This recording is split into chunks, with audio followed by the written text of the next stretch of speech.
नमस्कार। हमने समेटा है साहित्य के हिस्सों को, मेरी आपके मन के कहते किस्सों को। मैं हूँ मीनू कपूर और आज मैं लेकर आई हूँ अमृता प्रीतम जी की लिखी सुप्रसिद्ध कहानी कर्मा वाली।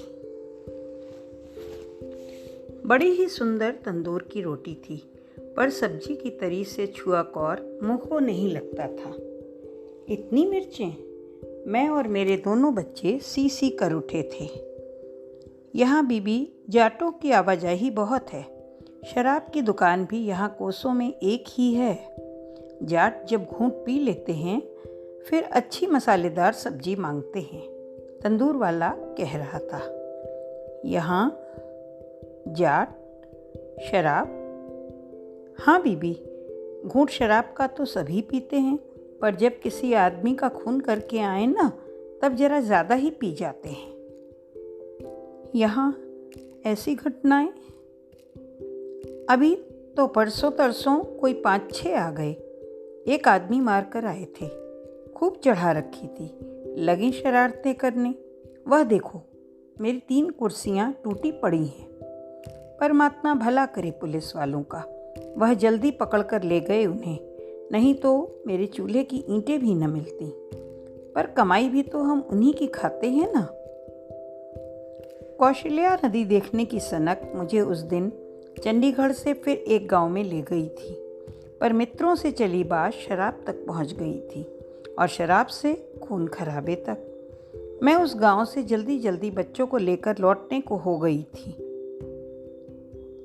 तंदूर अच्छा लिपा पुता और अंदर से खुला था, और भीतर की ओर एक तरफ कोई 6-7 काली बोरियां तानकर जो पर्दा कर रखा था, उसके पीछे पड़ी 3 खाटों के पाए बताते थे कि तंदूर वाले के बाल बच्चे और औरत भी वहीं रहते हैं। मुझे लगा इतना बड़ा खतरा नहीं था। वहाँ पर औरत की रिहाइश थी, इज्जत की रिहाइश थी। किसी औरत ने टाट का कांटा मोड़ा, बाहर की ओर झांक कर देखा और फिर आकर मेरे पास खड़ी हो गई। बीबी, तूने मुझे पहचाना नहीं? नहीं तो। वह एक सादी सी जवान औरत थी। मैं उसके मुंह की ओर देखती रही, पर मुझे कोई भूली बिसरी बात भी याद न आई।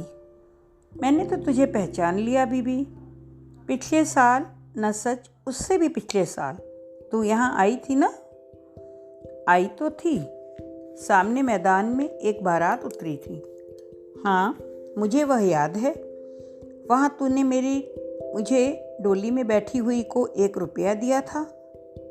बात याद आई। 2 साल पहले मैं चंडीगढ़ गई थी। वहाँ पर नया रेडियो स्टेशन खुलना था और पहले दिन के समागम के लिए मेरे दिल्ली के दफ्तर ने मुझे वहाँ कविता पढ़ने के लिए भेजा था। मोहन सिंह तथा एक हिंदी कवि जालंधर स्टेशन की तरफ से आए थे। समागम जल्दी ही खत्म हो गया था और हम 3-4 लेखक कौशल्या नदी देखने के लिए चंडीगढ़ से इस गांव में आए थे। नदी कोई 1.5 मील ढलान पर थी और वापसी चढ़ाई चढ़ते हुए हम सब चाय के एक गर्म प्याले को तरस गए थे। सबसे साफ और खुली दुकान यही लगी थी। यहीं से चाय का एक गर्म प्याला पिया था। उस दिन इस दुकान पर पक रहे मांस और तंदूरी रोटियों के साथ साथ मिठाई भी काफ़ी थी। तंदूर वाला कह रहा था, आज यहाँ से मेरी भांजी की डोली गुजरेगी, मेरा भी तो कुछ करना बनता है ना। और फिर सामने मैदान में डोली उतरी। डोली किसी पिछले गांव से आई थी, उसे आगे जाना था। रास्ते में मामा ने स्वागत किया था। विवाह भी बड़ी अजीब चीज़ है। आते वक्त कैसे रंग बांधता है और जाते समय। हम में से एक ने कहा था, और चाय के घूंट के साथ रंग की फिलॉसफी भी गर्म होती गई थी। रुको, मैं नई दुल्हन का मुंह देखा हूँ, भला उसके मुंह पर आज कैसा रंग है। मुझे याद है, मैंने कहा था, और आगे से मेरे साथियों ने जवाब दिया था, हमें तो कोई डोली के पास नहीं जाने देगा, तुम ही देख आओ, पर हाँ, खाली हाथों न देखना।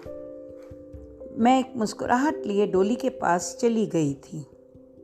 डोली का पर्दा एक तरफ से उठा था। मैंने पास में बैठी नाइन से पूछा, मैं दुल्हन का मुंह देख लूं? बीबी जी सदके, देख, हमारी लड़की तो हाथ लगाए मैली होती है। और सचमुच लड़की की श्रृंगारपुरी नत्थ में जो मुस्कुराहट का मोती चमक रहा था, उसका रंग झेलना कोई आसान नहीं था। मैंने 1 रुपया उसकी हथेली पर रखा और जब लौटी तो मेरे साथी कह रहे थे, क्षण भर पहले जब तुमने कविता पढ़ी थी, कॉलेज की कितनी लड़कियों ने रुपए के नोट पर तुम्हारे हस्ताक्षर करवाए थे। उस बेचारी को क्या मालूम होगा कि वह रुपया उसे किसने दिया था। कहीं जानती होती तो हस्ताक्षर ही करवा लेती। 2 साल पहले की बात थी, मुझे पूरी की पूरी याद आ गई।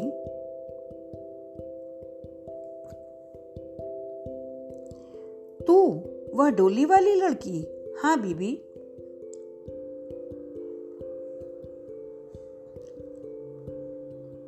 जाने किस घटना ने उस 2 वर्षों में लड़की से औरत बना दिया था उसे।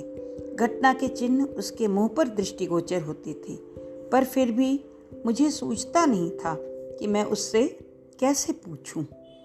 बीबी, मैंने तेरी तस्वीर अखबार में देखी थी, 1 बार नहीं 2 बार। यहाँ भी कितने ही लोग आते हैं जिनके पास अखबार होता है, कई तो रोटी खाते खाते यहीं पर छोड़ जाते हैं। सच?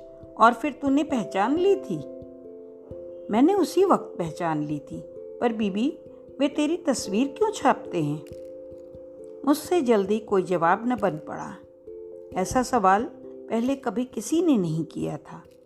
कुछ लजाते हुए मैंने कहा, मैं कविताएं, कहानियाँ लिखती हूँ ना।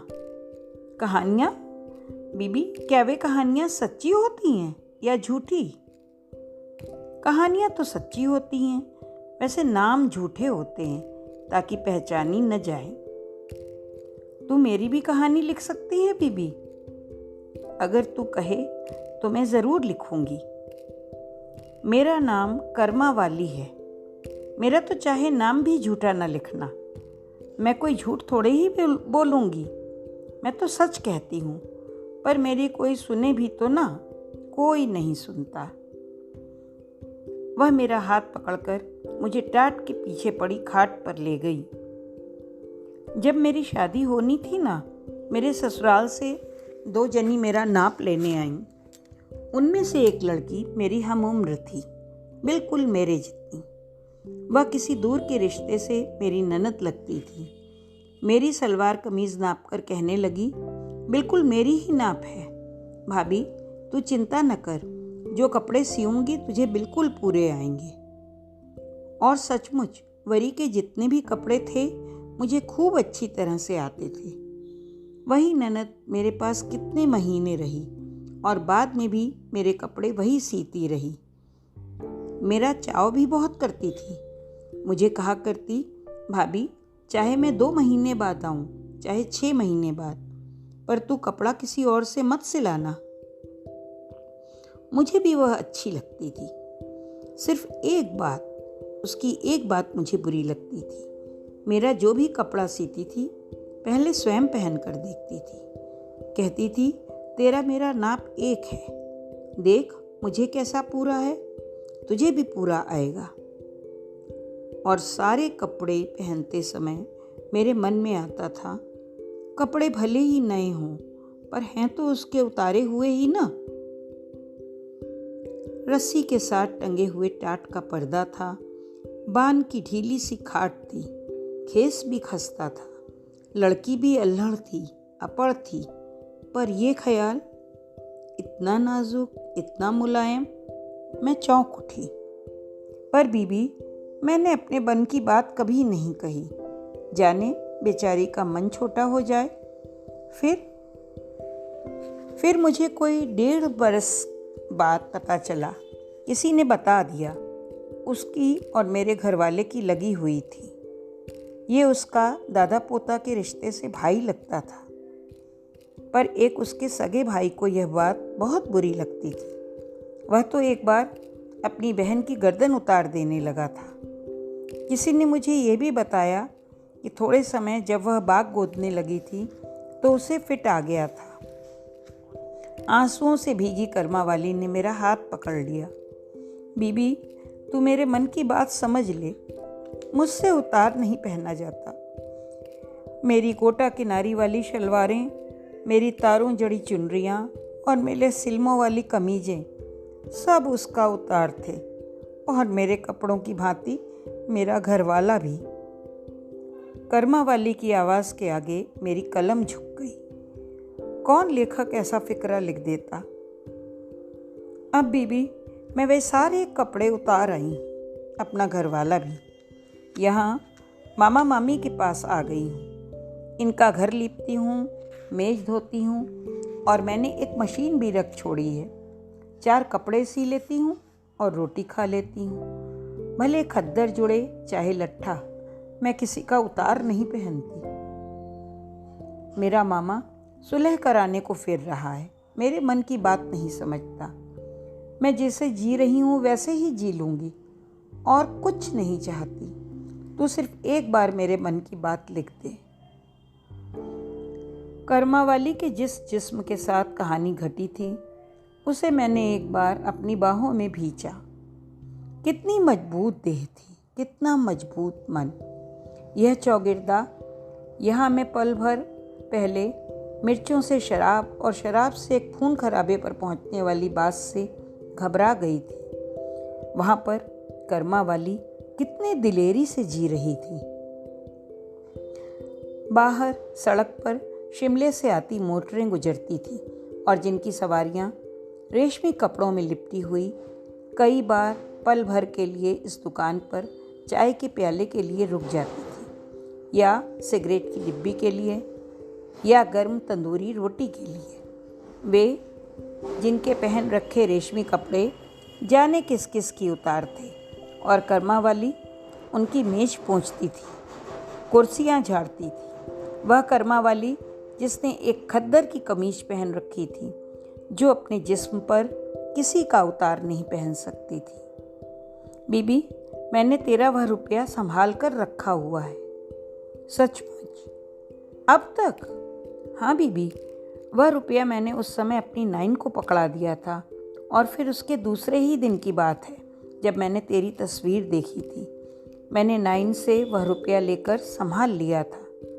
तू बीबी, मुझे उस रुपये पर अपना नाम लिख दे। फिर तू जब मेरी कहानी लिखेगी ना, मुझे ज़रूर भेजना। और कर्मा वाली ने उठकर खाट के नीचे रखा ट्रंक खोला। ट्रंक में एक लकड़ी की संदूकची थी। उसने रुपए का तय किया हुआ नोट निकाला।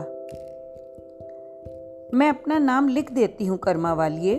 मैंने जाने कितनी लड़कियों के नोटों पर अपना नाम लिखा होगा, पर आज मेरा दिल चाहता है तू मेरे नोट पर अपना नाम लिख दे।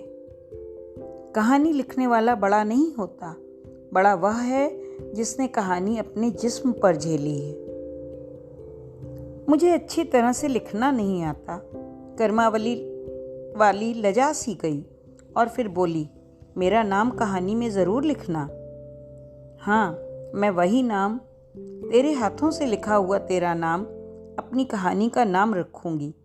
मैंने पर्स से नोट निकाल लिया और कलम भी।